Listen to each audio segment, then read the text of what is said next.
खुशियों के एम्बेसडर, खुशियों के एम्बेसडर।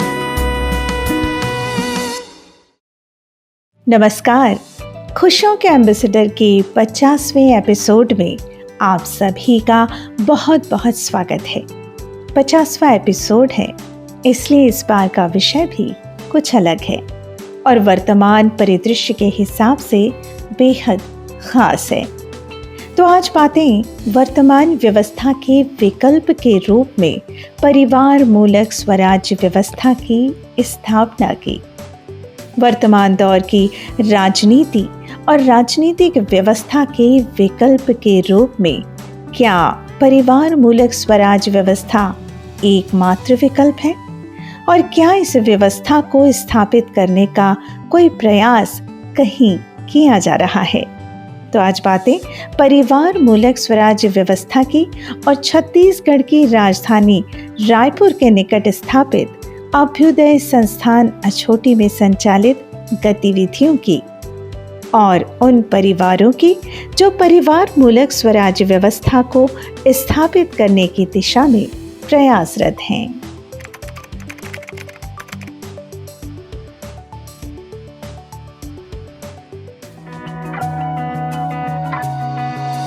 रहते हैं ये खुश हमेशा करते ये काम खरे, एक दूजे के बन के पूरक साथ साथ बढ़ते रहे, हंसते खिलखिलाते भावों से भरे, खुशियाँ बिखेरे घर घर, खुशियों के एम्बेसडर, खुशियों के एम्बेसडर, खुशियों के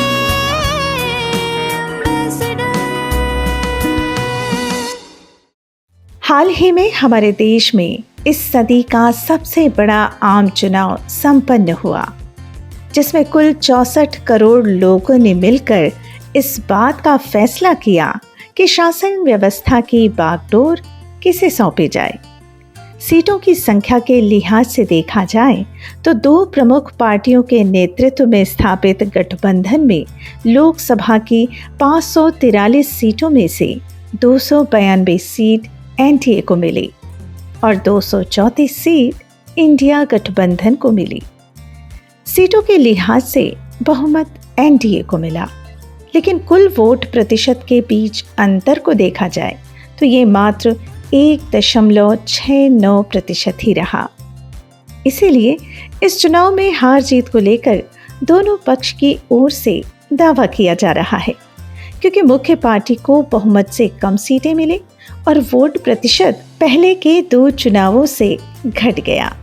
तो इसे विजय कहा जाए या पराजय, ये भ्रामक स्थिति बनी। गणितीय विधि से कहा जाए तो देश की 60% आबादी ने मुख्य दल या गठबंधन को शासन देने से खारिज किया, क्योंकि उनके पक्ष को करीब 40% वोट ही मिले। लोकतांत्रिक प्रणाली की यही विडंबना है कि वोट के आधार पर फैसला हो जाता है और स्वराज्य के स्थान पर ऐसे लोगों के शासन को स्वीकार लिया जाता है जिन्हें बहुमत से अस्वीकार कर दिया गया हो। लोकतांत्रिक शासन व्यवस्था में खामियों का ही नतीजा है कि जिस संविधान में निहित प्रावधानों के तहत व्यवस्था चलानी चाहिए, उसके स्थान पर निजी प्रावधानों या कुछ व्यक्ति विशेष को लाभ पहुंचाने की दृष्टि से पूरा सिस्टम काम करता है। परिणाम, संविधान में उल्लिखित प्रत्येक नागरिक को सामाजिक, आर्थिक, राजनैतिक न्याय मिलना एक स्वप्न बनकर ही रह गया है। तो ऐसी व्यवस्था का क्या कोई विकल्प है? संविधान का प्रियम्बल होता है। प्रियम्बल में क्या लिखा है? देश के लोगों को राजनीतिक, सामाजिक, आर्थिक न्याय उपलब्ध कराया जाए। तो देश के लोगों को सामाजिक, राजनीतिक, आर्थिक न्याय उपलब्ध कराया जाए। यदि पूरे इलेक्शन को देखेंगे तो मैं अभी हरियाणा का डाटा देख रहा था, किससे बात हो रही थी, तो सरपंच अपने इलेक्शन में 1 करोड़ खर्चा करता है। तो इन सारी बातों को, टिकट को सुनिश्चित करने से लेके जीतने को सुनिश्चित करने तक कितना बड़ा खर्चा है। और एमएलए बनना ही ठीक नहीं है, उसके बाद मंत्री बनना भी जरूरी है। और मंत्री भी क्या बने, उसके बाद सीएम बनना भी जरूरी है। तो सारे एमएलए का अपना रेट है और तमाम ये सब करते कराते, है ना, सारा सिस्टम कहाँ जाएगा, फिर सबसे उगाही की जाएगी। तो 5 साल ये सारा सिस्टम पूरे कंपनीज से और सरकारी सिस्टम से और एजुकेशन इंस्टीट्यूशन से सबसे उगाही करेगा और मंत्री जी के पास पैसा जाएगा। तब तो मंत्री जी सरकार चलाएंगे। अब ये आर्थिक न्याय हुआ कि अन्याय हुआ? इलेक्शन आता है, सरपंच खड़ा होता है और सारे लोग आपस में विरोध में खड़े होते हैं और शराब की नदी बहती है, ईर्ष्या द्वेष होता है, षड्यंत्र होता है। इलेक्शन तो चला गया, लेकिन जो सामाजिक घाव रह गए वो तो अभी बच गए। और जबकि ये घाव ठीक होते नहीं, अगला इलेक्शन आ जाता है, 5 साल में 3 बार आना है। तो अब समझिए कि ये गांव के सदियों सदियों के रिश्ते इस इलेक्शन के मैकेनिज्म ने धो दिए। ये सामाजिक न्याय हुआ कि अन्याय हुआ? राजनीतिक न्याय है। सारी सरकारें किस बात के लिए आती हैं? बिजली, सड़क, पानी, शिक्षा, स्वास्थ्य। तो जो जनप्रतिनिधि जीत के आया, उसका फोकस जिनके लिए जीत के आया उनके कल्याण की सोचना है कि अगली बार जीतने की सोचना है? उसको तो अगली बार फिर एग्जाम देना है, तो उसका फोकस ही नहीं है। तो उसको वो योजनाएं चलना है जिनसे वो डायरेक्टली मिल जाए। इसलिए आप देखोगे समाज के वो तमाम काम जो समाज के काम थे वो सब सरकारों ने ले लिए। समाज के पास तो पैसा है नहीं खर्च करने के लिए, लेकिन सरकार के पास तो पैसा है। समाज लगभग बेरोजगार हो गया। मुख्यमंत्री वृद्ध तीर्थ यात्रा योजना।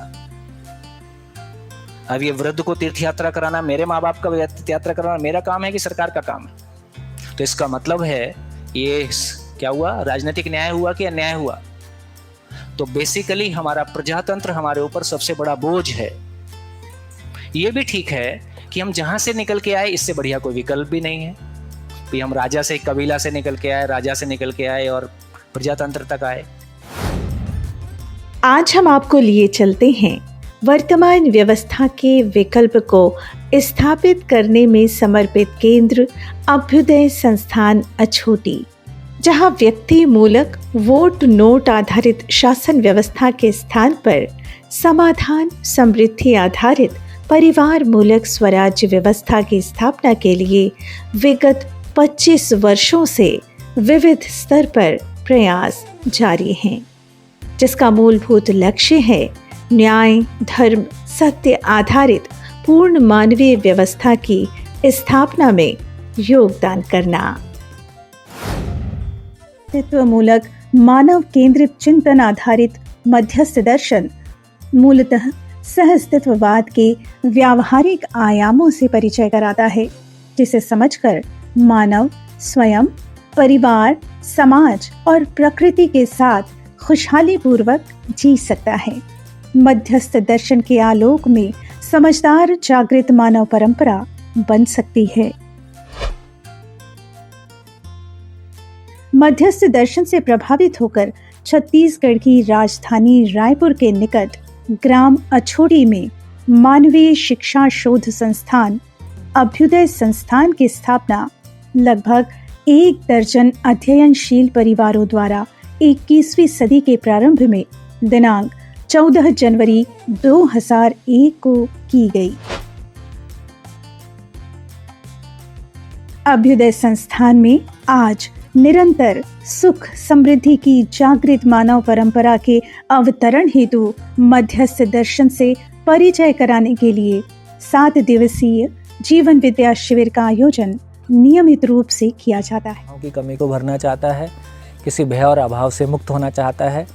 एक शब्द में कहें तो वो मानवता का पोषण, अपने भीतर की उस मानवता को उद्घाटित करना चाहता है और मानवता का पोषण करना चाहता है। लेकिन अभी के फैलाव को देखें तो, यदि व्यापार को देखें तो उसमें मानवता के विरोध में जाके हमको बहुत कुछ करना पड़ता है। शिक्षा से जो कुछ हम पा रहे हैं उसमें पूरी तरह से मानव और मानवीयता को समझ पाए, ऐसा उसके बाद के शिक्षा के बाद में जीते हुए देखें तो उसमें हमको कम पड़ता हुआ दिखाई देता ही है। तो जब हम सारी राजनीतिक ढांचों को देखते हैं तो कहीं ना कहीं जाने अनजाने बहुत कुछ ऐसा उस दिशा में जाता है जो मानवता के विरोध में जा रहा है या मानवता के अनुकूल नहीं है। तो एक प्रयास दर्शन के माध्यम से हुआ कि मानव को समझा जा सकता है और एक परिवार में रहते हुए परिवार मानवता के पोषण के अर्थ में हो, व्यापार मानवता के पोषण के अर्थ में हो, संविधान मानवता के पोषण के अर्थ में हो, शिक्षा मानवता के पोषण के अर्थ में हो। इस तरह से पूरी शिक्षा को और पूरी व्यवस्था को सजाया जा सकता है। मध्यस्थ दर्शन की पूर्ण समझ विकसित करने के लिए 6 मासिक अध्ययन शिविर संचालित किया जाता है। अध्ययन शिविर करने देश विदेश से जिज्ञासु अध्ययन के लिए आते हैं, जिन्हें देश भर के चुनिंदा प्रबोधक अध्ययन करने में सहयोग करते हैं। मध्यस्थ दर्शन से परिचय कराने अध्ययन शिविर के अतिरिक्त 1 दिवसीय संगोष्ठी, वर्कशॉप आदि का आयोजन भी समय समय पर किया जाता है। संस्थान में शिविरार्थियों के लिए आवास और भोजन व्यवस्था पर्याप्त है। अभ्युदय संस्थान में और इसके आसपास स्थित अभ्युदय केंद्रों में निवासरत कुल 25 परिवार मध्यस्थ दर्शन आधारित परिवार मूलक स्वराज्य व्यवस्था को समझकर जीने के लिए अभ्यासरत हैं। घर पे अध्ययन करने का सोचा, प्लान किया, और जिसमें मम्मा जी का बहुत सपोर्ट रहा, क्योंकि उन्होंने अध्ययन करा ही हुआ था, पूरा पढ़ा था अच्छे से। मैं दर्शन पूरा पढ़ना चाह रही थी क्योंकि मैं बड़ी हो रही थी, और जो भी मेरे को इश्यूज दिखते हैं संबंधों में, और ख़ासकर जो क्या कहते हैं पीयर प्रेशर होता है, और काफ़ी चीज़ें जो स्कूल में ही हमें फील होने लगती हैं, उस सब को मैं उन सब से फ्री होना चाह रही थी। और क्योंकि दर्शन था ही, तो इसको सोचा कि इसको अच्छे से समझा जाए। एक ये मुझे पता चलने लग जाता है कि कहाँ कहाँ काम करना है और कैसे काम करना है, बाकी टाइम लगेगा। तो अभ्यासी परिवारों के सदस्यों द्वारा अपनी आवश्यकताओं को पूरा करने के क्रम में उत्पादन कार्य किया जाता है, जिसमें मुख्य रूप से गौपालन आधारित कृषि एवं कुटीर उद्योग प्रमुख हैं। जैसे भैया ने बताया कि उससे पूर्व मतलब बाबा जी से मेरा मिलना नहीं हुआ था, लेकिन इन 7 वर्षों में कभी ऐसा नहीं लगा कि बाबा जी से मैं साक्षात नहीं मिला हूँ, है ना। जितना पठन या श्रवण हुआ है हमारा, या साथ में जितने परिवारों के साथ में परस्परता बनी है हमारी, और जो हम जो भी यहाँ की व्यवस्था है उसमें जितना भी अपना पार्टिसिपेशन कर पा रहे हैं, उसको देख करके लगता है कि मतलब बाबा जी साथ में है ही। तो जो 2015 में हमारी परिवार की स्थिति थी या मेरी स्थिति थी, उससे हम धीरे धीरे ग्रो कर रहे हैं और हमारी खुशहाली बढ़ रही है। ये दर्शन की महिमा है और ये वातावरण का प्रभाव है। सह अस्तित्ववादी कृषि के तहत बीज, खाद, दवा, जल स्वायत्तता प्रधान कृषि कार्यों को करते हुए अनाज, सब्जी, दलहन, फल और चारा उत्पादन लगभग 100 एकड़ में किया जाता है। मिट्टी का संरक्षण जो है, हम अगर रासायनिक खाद डालेंगे तो हम इसके जो दुष्परिणाम हैं उसको जो है आने वाली पीढ़ी तक ही पहुंचाएंगे। तो उस ढंग से हमने ये तय किया है कि हम रासायनिक के अलावा कोई भी जो है हम रासायनिक का हम कोई भी उपयोग नहीं करेंगे, और केवल हम जैविक विधि से हम खेती करेंगे। ये हमारा दर्शन, चूँकि हम दर्शन को स्वीकृत किए हैं, अंगीकृत किए हैं, उस ढंग से हमारा स्वयं का मानना है। कम ज़्यादा जितना भी होता है उसको हम खुद देखेंगे, पर धरती के साथ में उसकी उर्वरता को बनाए रखना और अगली पीढ़ी तक उस बात को उसको उसी रूप में पहुंचाना जो है, इसको मेरी आवश्यकता है। मैं इसको अपनी आवश्यकता के रूप में समझता हूँ। गौ पालन के माध्यम से देशी कीर नस्ल की गायों की गौशाला 7 परिवार समूह केंद्रों में संचालित है। कृषि और गौ पालन के साथ साथ विविध प्रकार के सहअस्तित्ववादी कुटीर उद्योग को अपनी आजीविका का आधार बनाकर संस्थान से जुड़े 25 परिवार मानवीय समाज की स्थापना में प्रयासरत हैं। कि हम लोग राठौर परिवार यहाँ 2 साल से रह रहे हैं। 15 लोग एक साथ रहते ही थे, रह रहे थे, लेकिन ये दर्शन को सुनने से दोनों कुछ पता चला कि कहाँ कहाँ कमी हो रही है। लग तो रहा था अच्छे जी रहे हैं, लेकिन ये दर्शन को सुनने से हमारी छोटी छोटी कई कमियां दिखने लगी। अच्छे से मतलब लगता था तालमेल से जी रहे हैं, लेकिन लगा कि कहीं हमारी मतलब पारदर्शिता नहीं हो रही है परिवार में, संबंध में, ये सब चीज़ पता चला। तो अब हम ये दर्शन को सुने 6 महीने का अध्ययन भी किए हैं, तो सूचना के रूप में तो पता ही चल गया है कि मानव को कैसे जीना है और कैसे सुखपूर्वक जिया जा सकता है। संबंध में ये चीज़ समझ में आया ही है। तो हम अभी यहीं संस्थान में रह रहे हैं और परिवार के साथ जीने के लिए अभ्यास हमारे परिवार, बहू, बेटे, मेरे बेटी, दमांग सब रहते हैं। संस्थान के विविध उत्पादों जैसे दूध, घी, सब्जी, फल और अनाज आदि का विपणन संस्थान के विनिमय कोष समिति द्वारा संचालित रायपुर के समता कॉलोनी स्थित समृद्धि केंद्र के माध्यम से किया जाता है। संस्थान से जुड़े परिवारों द्वारा चेतना विकास मूल्य शिक्षा के माध्यम से बच्चों में शिक्षा संस्कार उपलब्ध कराने अभिभावक विद्यालय वर्ष 2016 से संचालित है। इस विद्यालय में मध्यस्थ दर्शन आधारित शिक्षण पद्धति से चेतना विकास मूल्य शिक्षा के आलोक में विद्यार्थियों को नर्सरी से हायर सेकेंडरी तक की शिक्षा दी जाती है। इस विद्यालय में संस्थान के आसपास के 10 गांवों के विद्यार्थी अध्ययन करने के लिए आते हैं। इस विद्यालय में विद्यार्थियों के अतिरिक्त अभिभावकों को चेतना विकास मूल्य शिक्षा में भागीदारी सुनिश्चित करने हेतु जीवन विद्या शिविर, शिक्षा संस्कार उत्सव और मूल्यांकन उत्सव आदि में आमंत्रित किया जाता है। अभिभावक विद्यालय में अध्यापक एवं अध्यापिकागण शिक्षा को उपकार विधि से करते हुए बिना वेतन के शिक्षण कार्य करते हैं और इसे अपनी योग्यता विकास के लिए अवसर मानते हैं। विद्यार्थियों में मानवीय चेतना को शिक्षा संस्कार पूर्वक उदय कराने के लिए अध्ययन के साथ साथ प्रतियोगिता भावना रहित विधि से क्रीड़ा, त्योहार, संस्कार आदि उत्सव का आयोजन किया जाता है। शिक्षा संस्कार में अभिभावकों की भूमिका सर्वाधिक महत्वपूर्ण होती है। अतः विद्यालय की गतिविधियों एवं पाठ्यक्रम से परिचय कराने हेतु जीवन विद्या शिविर में अभिभावकों को आमंत्रित किया जाता है तथा विद्यालय के कार्यक्रमों में उनकी सहभागिता सुनिश्चित कराई जाती है। मैं ये देख पाती हूँ कि मैं नर्सरी से ये भावक विद्यालय में पढ़ रही हूँ। ये बहुत अच्छा भाग लगता है कि बाहर स्किल वाले पार्ट के साथ हम अपनी मम्मी जी के साथ और पापा जी के साथ और सभी भाई जी बहन और मित्र के साथ अच्छे से रह पाएँ। तो कोई छोटी बात नहीं है और भावक विद्यालय में पढ़ना मेरे लिए तो बहुत ही अच्छी बात रही। मतलब मुझे ऐसा लगता है कि आज जहाँ भी मैं हूँ वो मध्यस्थ दर्शन मम्मी जी, पापा जी, अध्यापक जी और भावक विद्यालय के कारण हूँ। और सबसे अच्छी बात ये रही कि मैं बचपन से भावक विद्यालय में पढ़ी हूँ, तो अब मेरे में सोचने की इतनी कैपेसिटी आ गई है कि मैं बहुत अच्छे से देख पाती हूँ कि क्या सही और क्या गलत है। तो इसके लिए मैं सभी अपने माताजी पिताजी को और अध्यापक जी को थैंक यू बोलना चाहती हूँ। संस्थान देश में अपनी खास पहचान बना चुका है। देश के अनेक राज्यों से हजारों जिज्ञासु जीवन विद्या परिचय शिविर कर चुके हैं। इसी तरह 25,000 से अधिक शिक्षकों को चेतना विकास मूल्य शिक्षा से परिचित कराया जा चुका है। अभ्युदय संस्थान से शिक्षण प्रशिक्षण पाकर छत्तीसगढ़, दिल्ली, महाराष्ट्र, गुजरात, उत्तर प्रदेश, उत्तराखंड में भी अब चेतना विकास मूल्य शिक्षा आधारित पाठ्यक्रम स्कूली विद्यार्थियों को पढ़ाए जा रहे हैं। अध्ययन शिविरों में पठन पूरा करने के बाद मध्यस्थ दर्शन की प्रेरणा से देश के 20 से अधिक स्थानों में मानवीय शिक्षा संस्थान, अभ्युदय संस्थान, अध्ययन अभ्यास केंद्र की स्थापना की जा चुकी है।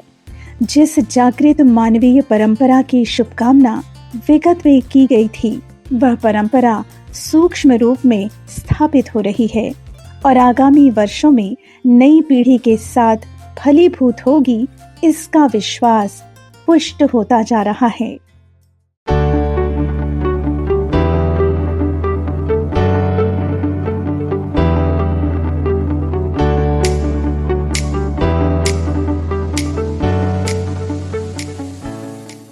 तो देखा आपने, वर्तमान दौर में सामाजिक, राजनीतिक और आर्थिक व्यवस्था में जो विषमताएं हैं, उसके विकल्प के रूप में मध्यस्थ दर्शन के प्रकाश में किस तरह से परिवार मूलक स्वराज्य व्यवस्था को स्थापित करने का प्रयास शिक्षा संस्कार पूर्वक अभ्युदय संस्थान अछोटी में किया जा रहा है। तो बने रहिए हमारे साथ और हमारे चैनल को सब्सक्राइब कर लीजिए और हाँ, बेल आइकॉन प्रेस करना ना भूलिएगा। तो फिर मिलते हैं अगले सप्ताह इसी दिन इसी समय। तब तक के लिए नमस्कार।